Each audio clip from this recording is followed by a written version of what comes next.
जैसे मैंने बताया था जब केंद्रीय बैंक के कार्य पढ़ाए थे कि बैंकों का सभी देशों में केंद्रीय बैंकों का सबसे महत्वपूर्ण कार्य साख नियंत्रण होता है, क्रेडिट कंट्रोल का मेथड।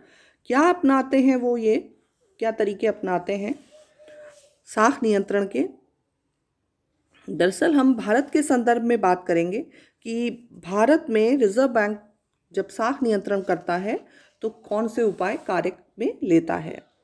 देखिए, पहला है जिसे 3 भागों में बांटा गया है, मात्रात्मक या सामान्य उपाय, दूसरा गुणात्मक या विशिष्ट उपाय, और थर्ड है अन्य उपाय। पहले मात्रात्मक उपाय में, क्वांटिटिव मेथड में, फर्स्ट आता है बैंक दर। बैंक दर दरअसल कहते किसे हैं? बैंक दर केंद्रीय बैंक की मुद्रा उधार देने की न्यूनतम दर होती है। वैसे इसी दर पर केंद्रीय बैंक बिलों की खरीद व पुनर्कटौती भी किया करते हैं, और इस आधार पर वैसे तो बैंक दर में काफ़ी परिवर्तन होते हैं समय समय पर। और बैंक दर के लिए एक इम्पॉर्टेंट बात यह है कि देश में सुसंगठित मुद्रा बाजार होना चाहिए, जो कि भारत में उतना नहीं है जितना विदेशों में है। लेकिन फिर भी बैंक दर के माध्यम से केंद्रीय बैंक साख नियंत्रण का कार्य करता है और कोशिश करता है। एक इम्पॉर्टेंट पार्ट है, केंद्रीय बैंक कर सकता है बैंक दर में परिवर्तन करके। जब मुद्रास्फीति की दर नीची रहती है तब बैंक दर भी कम रखी जाती है, और इसके विपरीत स्थिति में बैंक दर बढ़ा दी जाती है। दूसरा है CRR या परिवर्तनशील नगद रिजर्व अनुपात, कैश रिजर्व रेशियो जिसे बोलते हैं अपन।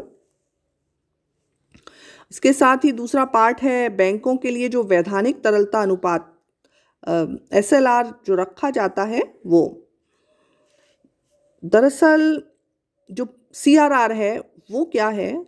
केंद्रीय बैंक के पास व्यापारिक बैंकों को अपनी शुद्ध मांग व अवधि देनदारियों का एक निश्चित प्रतिशत नगद जमा के रूप में रखना पड़ता है, जो प्रचलित कानून के अनुसार इन देनदारियों के 3% से 15% के बीच हो सकता है। इसे नगद रिजर्व अनुपात CRR कहते हैं। एक बैंक की शुद्ध मांग व अवधि देनदारियां निकालने के लिए उसकी कुल मांग व अवधि देनदारियों में से अन्य बैंकों व वित्तीय संस्थाओं को उस बैंक के प्रति देनदारियों को घटा दिया जाता है, और इस स्थिति में इसका प्रभाव शीघ्र होता है, और ये जो एक खुले बाजार की क्रियाएं होती हैं उससे ज़्यादा अच्छा माना जाता है CRR में, जो चेंजेस सेंट्रल बैंक करता है उसके माध्यम से नियंत्रित करने के लिए। अब जो CRR है उसके अलावा मैंने आपको एक चीज़ बताई, SLR। दरअसल वैधानिक तरलता अनुपात, उसका अर्थ है कि जो एक निश्चित राशि बैंक रखते हैं केंद्रीय बैंक में, या व्यापारिक बैंकों को वैधानिक दृष्टि से अपनी शुद्ध मांग व अवधि देनदारियों का एक निश्चित अनुपात अपने पास तरल परिसंपत्तियों के रूप में रखना पड़ता है। यह वैधानिक तरलता अनुपात या SLR कहा जाता है। CRR का मतलब है वो केंद्रीय बैंक में जमा होगा, SLR में होगा कि वो अपने पास बैंक रखेगा, जो भी व्यापारिक बैंक है। भारत में तरल परिसंपत्तियों में नगद राशि, सोना या स्वीकृत प्रतिभूतियां भी ये शामिल की जाती हैं जो बैंक अपने पास रख सकता है। दरअसल नगद राशि में बैंक के पास पड़ी नगद राशि व रिजर्व बैंक के पास पड़ी इसकी बकाया राशि में से उस बैंक की नगद रिजर्व अनुपात CRR वाली घाटी राशि घटाने के बाद बची शेष राशि को लेते हैं। तो इस तरह से बैंकों के पास भी आकस्मिक कोई विशेष परिस्थिति हो उसके लिए ये रिजर्व रखा जाता है। और आप समझ सकते हैं कि SLR में वृद्धि से साख की मात्रा कम होगी जब इसका परसेंटेज बढ़ेगा, और SLR के बढ़ने से व्यापार व उद्योग के लिए बैंकों से प्राप्त कर्ज कम हो जाता है, इसके विपरीत स्थिति में बढ़ जाता है। फिर है खुले बाजार की क्रियाएं। दरअसल ये भी एक बड़ा इम्पॉर्टेंट काम है केंद्रीय बैंक का साख नियंत्रण के लिए, और इसमें केंद्रीय बैंक क्या करता है, यदि केंद्रीय बैंक व्यापारिक बैंकों के नगद रिजर्व बढ़ाना चाहे तो यह खुले बाजार में सरकारी प्रतिभूतियों को खरीदने लगता है। ठीक है,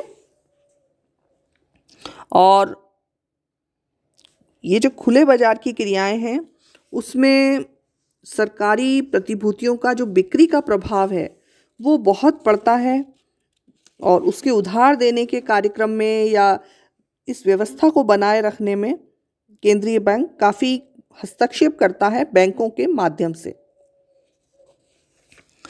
इसकी कुछ सीमाएं हैं। दरअसल इस विधि में सरकार की प्रतिष्ठा को भी हानि पहुंच जाती है, क्योंकि विपत्ति काल में जब वो प्रतिभूतियां खरीदने लगता है तो मुद्रा का प्रसार देश में काफ़ी होने लगता है। और एक बात कि खुले बाजार की क्रियाएं भी जो संगठित मुद्रा बाजार हैं उनमें ज़्यादा प्रभावी होती हैं या सफल होती हैं, जो असंगठित मुद्रा बाजार है वहाँ नहीं हो पाती।